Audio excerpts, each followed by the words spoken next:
오늘 우리에게 주신 하나님 말씀은 시편 133편 1절부터 3절까지 말씀입니다. 다윗의 시 곧 성전에 올라가는 노래 한 목소리로 읽겠습니다. 보라, 형제가 연합하여 동거함이 어찌 그리 선하고 아름다운고, 머리에 있는 보배로운 기름이 수염 곧 아론의 수염에 흘러서 그의 옷깃까지 내림 같고, 헐몬의 이슬이 시온의 산들에 내림 같도다. 거기서 여호와께서 복을 명령하셨나니 곧 영생이로다. 아멘. 헬라어에서는 사랑을 여러 가지로 표현하지 않습니까? 에로스라는 게 있죠. 에로스는 이성 간의 사랑, 이걸 뜻하는데, 육적인 사랑, 세상적인 사랑, 이걸 다 포함해서 사용하는 그런 용어입니다. 에로스가 그렇고, 필리아는 이제 친구 사이의 우정, 이걸 뜻하는데, 형제 간의 사랑, 나라 사랑, 이런 것들 다 포함해서, 그러니까 인간적인 사랑을 포함하는 그런 표현이 필리아입니다. 그 다음에 아가페는 절대적인 사랑을 뜻하지 않습니까? 조건 없이 일방적으로 베푸는 헌신적인 사랑입니다. 그러니까 하나님이 우리 인간을 향해서 베풀어 주시는 사랑, 그게 바로 아가페 사랑입니다. 우리한테서 뭘 기대하시기보다는 그냥 우리를 위해서 당신 자신까지 내주시는 무조건적이고 헌신적이며 희생적인 사랑, 이게 아가페 사랑입니다. 가장 숭고하고 가장 거룩한 사랑이 바로 아가페 사랑이죠. 가톨릭 철학자 중에 요하네스 로스라는 분이 있는데, 이분은 이 세 가지 사랑의 관계를 이렇게 정리를 했습니다. 세 가지 사랑의 관계입니다. 에로스가 필리아를 통해 정화되고 깨끗하게 되고요. 그 다음에 필리아가 아가페를 통해 충만해짐으로써 사랑은 완성된다. 에로스는 필리아를 통해서 깨끗해지고 필리아는 아가페를 통해서 충만해진다. 그래서 이렇게 사랑이 완성된다. 이렇게 말을 했습니다. 더 쉽게 말씀드리면 에로스가 됐건 필리아가 됐건 또 스톨게 사랑이라는 것, 뭐가 됐든지 간에 모든 사랑은 아가페 안에서 정화되고 거듭나야 된다. 그런 말씀입니다. 아가페 안에서 거듭나고 아가페 안에서 깨끗해지고 거듭나야 된다. 아가페가 가장 숭고한 사랑이니까요. 자, 인간은 사랑받기 위해서 태어난 존재입니다만 점차 성장해 가면서 사랑하기 위한 존재로 변해가야 된다, 이런 뜻이기도 합니다. 헌신적이고 무조건적인 사랑, 대가를 바라지 않는 희생적인 아가페 사랑, 이 아가페 사랑이 사랑을 완성하는 겁니다. 예수님의 십자가 사랑이 바로 그거지 않습니까? 우리가 아직 죄인 되었을 때에 그리스도께서 우리를 위하여 죽으심으로 하나님께서 우리에 대한 자기의 사랑을 확증하셨느니라. 아가페 사랑은 사랑할 대상의 상태를 가리지 않습니다. 그냥 사랑하는 거죠. 사랑할 대상이 어떤 상태에 있는지 가리지 않습니다. 이것저것 따지는 거, 그거 사랑이 아닙니다. 그래서 이 진짜 사랑은 자기 희생이기도 하죠. 자기 희생이 없는 사랑이라 그러면은 결국 자기 자신을 사랑하는 거에 불과한 겁니다. 자기 자신을 사랑하는 그 사랑은 사실은 죄입니다. 오늘 본문 말씀이 시편 133편인데요. 이 133편은 형제가 함께 살아가는 모습을 노래하고 있죠. 유목을 주로 하는 고대 이스라엘 사회에서 유산 상속은 형제들이 함께 상속받는 그런 형태가 많았던 것 같습니다.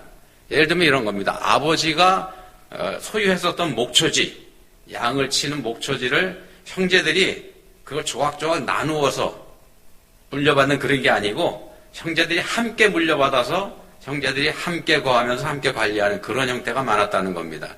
본문을 거기서 유래한 노래다, 이렇게 보기도 합니다. 그리고 또 오늘 본문 말씀의 표제가 성전에 올라가는 노래, 이렇게 되어 있기 때문에요. 이 말씀의 근거에 보면은 명절마다, 그러니까 이스라엘 사람들은 1년에 3번 예루살렘 성전에 올라가게 돼 있지 않습니까? 의무적으로.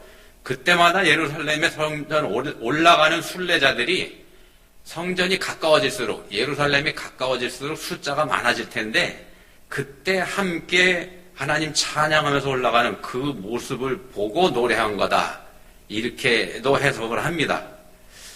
내용을 보시면 제사장을 세울 때 머리에다 기름 부음을 붓지 않습니까? 기름 부음 받은 자 이렇게 표현이 되는데 머리에 붓는 거룩한 기름, 그 기름이 온 몸을 타고 흘러내리는 이 모습을 소재로 해서 쓰인 그런 시이기도 하죠. 근데 그걸 소재로 해가지고 형제간에 또는 형제라고 서로 일컫는 동족 사이의 사랑, 이걸 노래한 시이기도 합니다.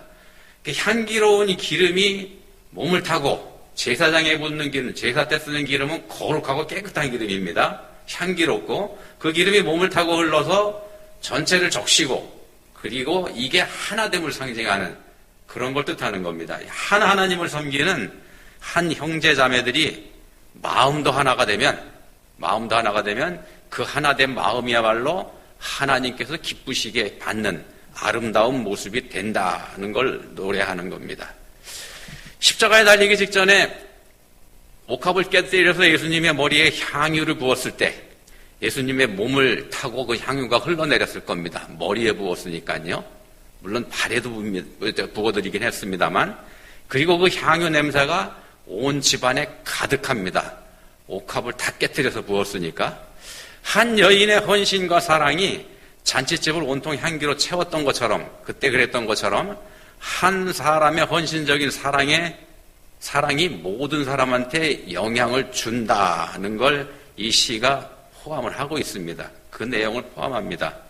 그래서 그 사랑의 본체는 모든 사람을 위해서 당신의 생명을 부어주신 예수님의 십자가 사랑이지 않습니까?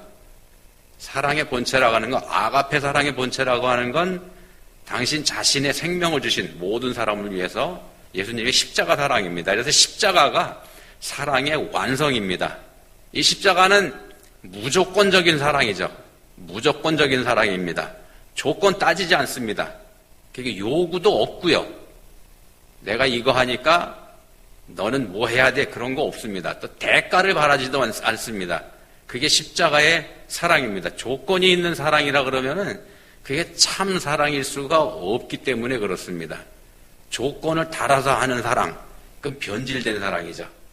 3절에 보시면 헐몬이라는 이름이 등장하는데 이스라엘 땅에서 제일 높은 산의 이름입니다. 이게 이슬이 풍부하게 내렸던 그런 산이다, 이렇게 봅니다. 우리나라로 치면은 백두산쯤에 해당되는 그런 산입니다.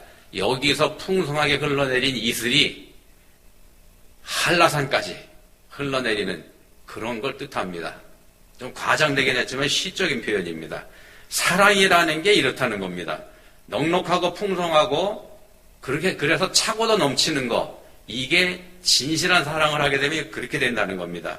그렇기 때문에 참 사랑은, 사랑이라고 하는 거는 흘러가게 되어 있습니다. 흘러가야 되는 겁니다. 흐름을 막아서 요걸 내가 혼자 차지하겠다 이렇게 하면은 어떻게 되는가? 그 자리에서부터 변질되기 시작합니다. 받기만 하고 내보내지 않아서 물고기가 살지 못하는 죽은 바다, 사해바다가 돼버리고 만다는 겁니다. 이게 풍성한 사랑은 가둬둘 수도 없겠지만 받아서 흘려보내는 것, 이게 풍성한 사랑을 받는 자세이기도 합니다. 얘기 하나 해드리겠습니다. 잘 들어보시기 바랍니다. 어려서 돌아가신 친엄마가 그리운 9살짜리 꼬맹이가 있었습니다. 어려서 어머니가 돌아가셨기 때문에 기억은 없습니다. 어떻게 생겼는지. 근데 엄마는 세상에서 제일 이쁜 사람이다, 얘가 이렇게 믿고 있습니다. 예쁜 사람이기 때문에 지금 하늘나라에서 별이 돼서 반짝이고 있다. 저 별이 엄마 별이다. 그렇게 믿고 살았습니다. 근데 엄마의 얼굴이 기억이 없으니까 몹시 궁금했습니다. 이쁠 건 틀림없는데 근데 기억이 없다는 겁니다. 근데 어느 날 동네 과수원 할머니가 무심코 이런 말을 합니다. 제 동봉두이가 꼭 죽은 제 엄마 닮았지? 그 꼬맹이한테 하는 얘기입니다. 제 누나가 제 엄마 닮았다고. 그 얘기 들은 아이는 정신이 버떡 들어가서 얼른 달려가서 이복 동생을 지금 업어주고 있는 친누나, 2살 터울이 같은 배를 타고 난 친누나의 얼굴을 들여다봅니다. 한참 들여다보다가 고개를 획 돌리고 다시 과수원 할머니한테 쫓아갑니다. 쫓아가서 이렇게 물어봅니다. 아니, 우리 엄마하고 우리 누나하고 닮았다는 거, 그 거짓말이죠? 이해가 안 가시죠, 아직? 자, 그때부터 아이는 누나를 골탕 먹이기 시작을 합니다. 우리 엄마가 저렇게 못생겼을 리가 없다. 이 누나가 엄마처럼 따뜻하게 대해주면 대해줄수록 점점 더 누나를 미워하고 심통 부리고 대놓고 괴롭혔습니다. 아이의 심통이 거셀수록 이 누나는 어머니의 사랑으로 동생을 더 보듬어주고, 자, 그렇게 살다가 몇 년 후에 이 누나가 사고를 쳤습니다. 사고를 치고 일찍 시집을 가버렸습니다. 항상 곁에 있던 누나가 갑자기 사라져버린 거죠. 이렇게 되니까 얘가 그제서야 누나에게서 엄마의 느낌이 있었다는 걸 조금 깨달아 알게 됩니다. 그지만 이제 늦었죠. 떠나버렸으니까. 얼마 지나지 않아서 부고가 날아왔습니다. 누나가 죽었다는 소식입니다. 충격을 받은 소년이 막연한 그리움이 솟아나는 거, 이걸 참기 어렵습니다. 밤에 바깥에 나가서 하늘을 보니까 별이 떠 있죠. 저게 누나의 별이로구나. 누나도 하늘에 가서 별이 됐구나. 이런 생각이 드니까 정신이 번쩍 들면서 고개를 살래살래 흔듭니다. 아니야. 부인을 합니다. 별이 된 건 이쁜 엄마인데 못생긴 누나도 하늘에 별이 됐다는 거, 이거 인정하기가 싫었기 때문입니다.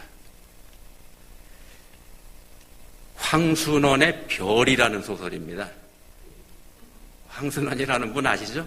제가 어렸을 때는 아마 소나기라는 소설이 교과서에 있었던 걸로 기억을 하는데, 여기서 이 소년이요, 누나가 엄마처럼 별이 된 걸 인정하고 싶지 않았던 이유는요, 누나가 별이 된 걸 인정하고 싶지 않았던 이유는 사실은 누나가 못생겼기 때문이 아니고, 누나만큼은 혼자 남아있는 자기 곁에 항상 함께 두고 싶었기 때문이라는 걸 이 소설을 읽는 사람들은 알 수 있게 그렇게 소설이 되어 있습니다.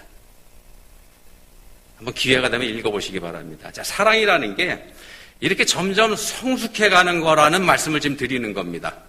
사랑이라는 건 성숙해가는 겁니다. 자기중심에서 벗어나서 다른 사람의 입장으로 옮겨가는 것, 이게 진짜 사랑이기도 합니다.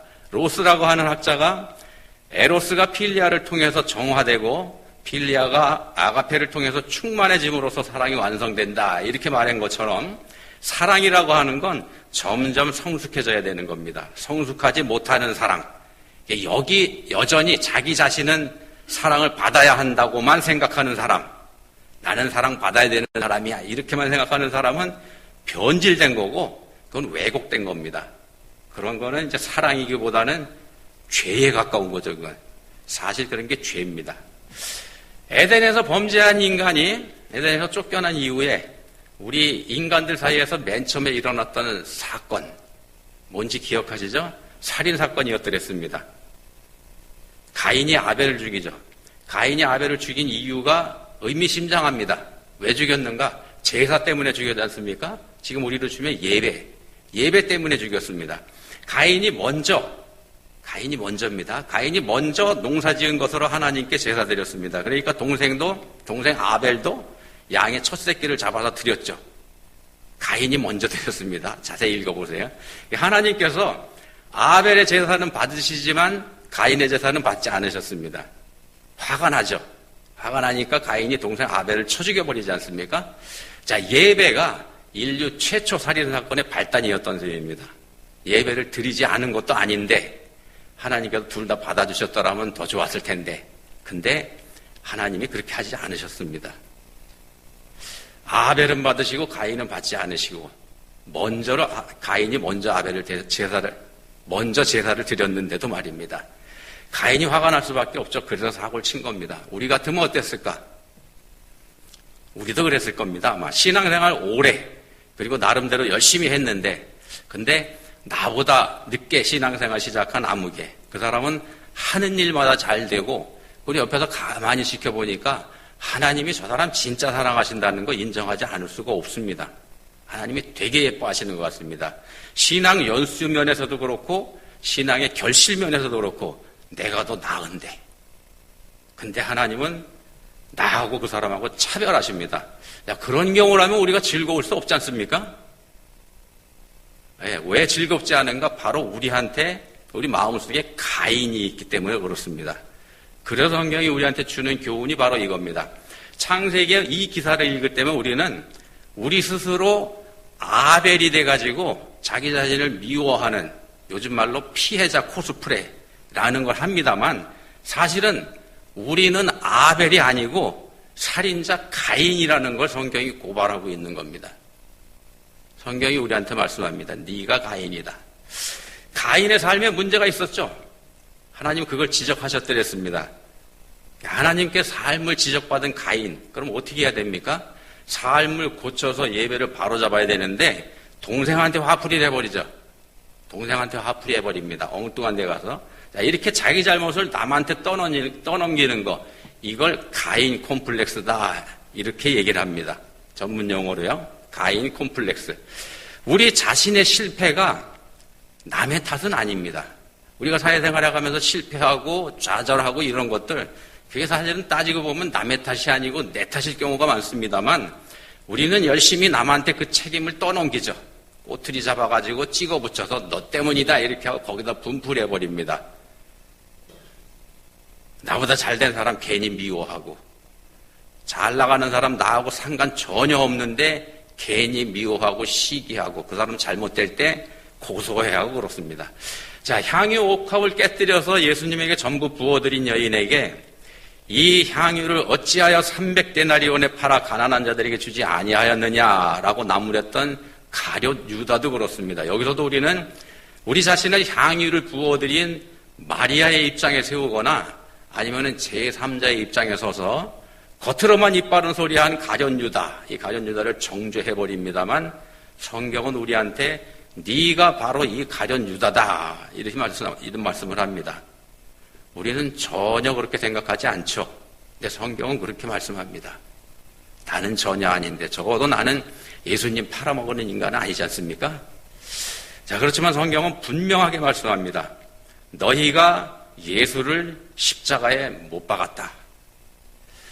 그런즉 이스라엘 온 집은 확실히 알지니 너희가 십자가에 못 박은 이 예수를 하나님이 주와 그리스도가 되게 하셨느니라. 너희가 십자가에 못 박은, 이렇게 말씀하죠. 이 말씀 볼 때도 우리는 그 대상이 이스라엘 사람들이기 때문에, 그렇기 때문에 우리 자신하고 거리를 둡니다만, 그건 죄가 주는 왜곡된 지혜일 뿐입니다. 죄가 갈라치게 하는 것일 뿐이죠. 성경은 우리의 소망 없는 죄성을 적나라하게 고발하고 있다는 말씀을 지금 드리는 겁니다. 우리한테서 나오는 거 죄뿐이다. 성경에서는 분명히 이렇게 말씀합니다. 우리한테 나오는 건 죄뿐입니다. 속에서, 곧 사람의 마음에서 나오는 것은 악한 생각, 곧 음란과 도둑질과 살인과 간음과 탐욕과 악독과 속임과 음탕과 질투와 비방과 교만과 우매함이니. 자, 이게 우리들의 실체라는 겁니다. 소망이 없죠. 근데 우리가 누구를 정죄하고 누구의 잘못을 지적할 수 있겠습니까? 근데 그럼에도 불구하고 내가 그렇게 더러운 자임에도 불구하고 우리 하나님께서 내게 은혜를 베풀어 주시고 끝까지 사랑해 주신 겁니다. 그래서 우리가 구원받았습니다. 이게 거저입니다. 우리는 그 크신 은혜를 다른 사람에게로 흘려보내는 통로가 돼야 되는 겁니다. 거저받았으니까 다른 사람한테 흘려보내는 통로가 돼야 되는 거지, 그 받은 그 은혜를 무기로 사용하면 곤란하다는 겁니다.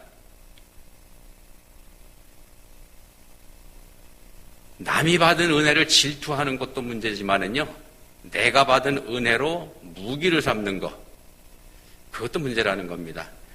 나는 이런 은혜를 받았는데 쟤는 받은 거 아무것도 없다, 그러면서 남을 무시하면 더 곤란하다는 겁니다. 그렇게 다른 사람을 정죄하는 게 바로 죄입니다. 그 사람의 죄와 허물을 다 없애주신 예수님을 다시 십자가에 못 박는 악행이 될 수도 있고요. 요나 선지자가 원수의 나라인 아수르에서도 니느웨가 40일 후에 멸망할 거다라는 말씀을 하나님께 듣죠. 요나가 하나님께 직접 들은 말씀입니다. 아무나 그런 말씀 듣는 거 아니지 않습니까? 더군다나 한 나라가 망하는 엄청난 일, 그것도 당대 최강대국인 아수르가 멸망한다는 그런 말씀을 요나가 들었습니다. 요나가 얼마나 기뻤겠습니까? 지금 자기 나라를 못 살게 하고 있는 그 아수르에서도 니느웨가 불과 40일 후에 망할 거다 이렇게 하시니까 말입니다. 마치 100년 전에 우리나라가 일본에 눌려 있을 때 우리나라 기독교 중에 한 사람에게 한 사람에게 하나님께서 동경이 40일 뒤에 망할 거다 이렇게 말씀하신 거 그거하고 견뎌볼 만합니다. 그렇지만 기쁘죠. 그게 기쁘죠. 근데 그렇지만 그런 기쁨도 잠시 하나님께서는 그러니까 네가 가서 그 사람들이 회개할 수 있도록 말씀을 전하라 이렇게 말씀을 합니다. 요나가 이 얘기를 충격받지 않습니까? 이게 무슨 말씀이냐고. 그냥 망하게 내버려둬야지 가서 회개하라고 전하라고 하니까 말이 안 되지 않습니까? 그 나라가 망해야 우리나라가 해방이 될 건데. 자, 억울하게 일본의 지배를 받았던 우리로서는 반대쪽으로 그래서 도망가 버리는 요나의 심정, 그 마음 우리는 얼마든지 이해할 수 있죠. 그리고 아마 우리 같았어도 그렇게 했을는지 모릅니다. 더군다나요, 하나님을 좀 알지 않습니까? 하나님은 사랑이 많으신 분인데 하나님이 사랑이 많으신 하나님께서 가서 회개하라고 전하라 이 말씀을 하라고 하신 그 얘기는 그 사람들한테 기회를 주는 거지 않습니까? 회개할 기회를. 혹시라도 만에 하나라도 그 사람들이 회개를 하면 어떻게 됩니까? 그렇게 되면은 망하지 않을 거고 그건 잘못하면 우리 민족에 대한 반역이 될 수도 있고 곤란하지 않습니까? 그렇게 되면 안 되죠. 그렇지만 요나의 그런 염려 정말로 현실이 되고 말죠. 마지못해서 대충 전한 요나의 말에도 니느웨 전체가 회개하고 말았으니까 말입니다. 자, 그래서 요나가 하나님께 따진 겁니다. 하나님의 사랑이 왜 그 모양이냐고. 하나님 사랑하시는 거 좋지만 사랑 받을 만한 자들에게 사랑 주셔야지 아무한테나 이렇게 막 풀어주시면 어떡하냐고. 이렇게 막 대들지 않습니까, 요나가. 이게 바로 우리들 모습입니다. 우리가 하나님께 그렇게 대들죠. 나처럼 신앙생활 잘하고 있는 사람한테는 응답도 해주지 않으시면서 그러면서 저 정도밖에 되지 않는 사람한테는 그렇게 끔찍히 해주시는 이유가 뭐냐고. 잘못된 거 아닙니까? 그런 하나님의 사랑 방법 마음에 들지 않습니다. 이게 우리 마음입니다. 성경은 우리가 그런 마음을 가지고 있다는 거, 그런 생각을 가지고 있다는 거 사정없이 고발합니다. 우리의 심령 골수를 찔러 쪼개서 다 들통내버리죠. 무슨 말씀인가 하면 우리한테는 구원받을 만한 어떤 선한 것이라고는 눈 씻고 찾아봐도 없더라는 거, 이걸 다 들통내버리는 게 성경이라는 겁니다. 그저 하나님께서 거저 베풀어 주시는 은혜와 사랑으로 네가 겨우 구원받았다 이렇게 말씀합니다. 그랬다는 사실을 들통내버립니다. 베드로후서 1장 5절부터 7절에서 이렇게 말씀합니다. 그러므로 너희가 더욱 힘써 너희 믿음의 덕의 지식을, 지식의 절제를, 절제의 인내를, 인내의 경건을, 경건의 형제 우애를, 형제 우애의 사랑을 더하라. 이 말씀 한번 잘 보시기 바랍니다. 믿음으로 시작해서요, 사랑으로 마무리합니다. 우리가 믿음으로 구원받죠. 믿기만 하라고 그러셨습니다. 믿으면 구원이다 이렇게 말씀합니다. 근데 그 믿음이라는 게 형제 우애와 사랑으로 완성이 된다는 겁니다. 뒤집어서 얘기하면은 형제 우애가 없고 사람을 사랑할 줄 모른다 그러면은 우리의 믿음을 다시 한번 되돌아봐야 된다는 얘기입니다. 나한테 내가 가지고 있다고 하는 그 믿음이라는 게 어떤 믿음인지, 자기 자신만을 위할 때, 나 자신만을 위할 때 우리 삶이 불편하고 힘들어집니다. 나 자신만을 사랑할 때 그렇게 됩니다. 불편하고 힘들어집니다. 모든 게 불만족스럽습니다. 왜냐하면 내 안에 있는 내가 만족하지 못하기 때문에 그렇습니다. 사랑하라 하시는 말씀, 우리한테 주시는 그 말씀을 따르기 싫어하면은요, 따르지 않으면은 우리의 고민이 깊어집니다. 왜냐하면 사랑할 수 없는 사람이 자꾸 늘어나거든요. 그래서 우리는 다른 사람이 변하기를 원하죠. 사랑받을 만한 사람이 좀 돼봐라 이렇게 생각을 합니다. 내가 옳다고 믿는 내 쪽으로 그 사람도 오기를 기대합니다. 그렇지만 우리 예수님께서는 우리한테 이렇게 본을 보이셨습니다. 그러나 내 원대로 맛이 없고 아버지의 원대로 되기를 원하나이다. 내 원대로 맛이 없고. 우리한테 부어주시는 사랑, 하나님의 사랑은 차고도 넘칩니다. 결코 부족하지 않습니다. 넉넉하고 풍성하게 부어주십니다. 근데도 우리는 충분하지 않다고 생각을 하죠. 왜 그럴까요?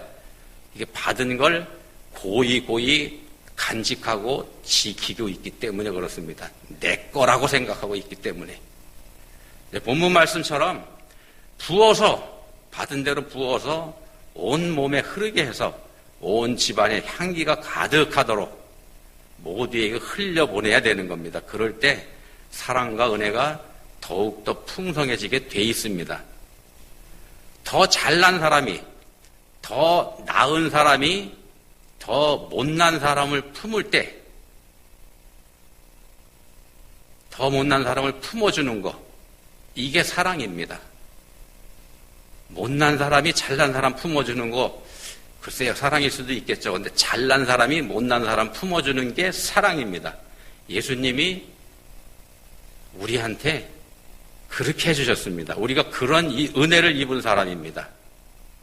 우리가 그런 은혜를 입었기 때문에 그 은혜를 우리가 흘려보낼 수 있습니다. 우리도 사랑할 수 있는 사람입니다. 기도하시겠습니다. 하나님 아버지, 저희는 항상 목마르고 항상 배고프고 그렇습니다. 저희한테 주시는 은혜가 늘 부족합니다.